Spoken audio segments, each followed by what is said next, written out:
Utusan Presiden Amerika Serikat Donald Trump untuk Timur Tengah, Steve Witkoff, merasa frustasi dengan tingkah Israel.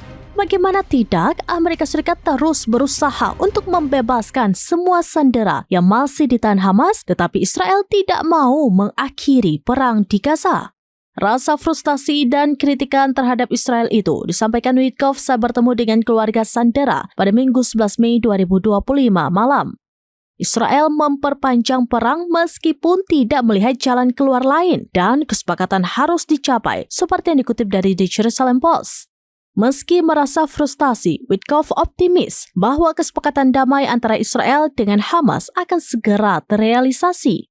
Channel 12 Israel mengutip pernyataan keluarga sandera mengatakan bahwa mereka belum pernah mendengar kritik semacam ini terhadap kebijakan pemerintah Israel dari Witkoff sebelumnya.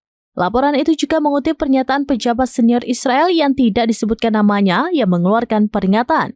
Jika tidak ada kesepakatan pada akhir kunjungan Trump ke Timur Tengah, Israel akan melancarkan operasi darat.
Download Tribun X sekarang, menghadirkan lokal menjadi Indonesia.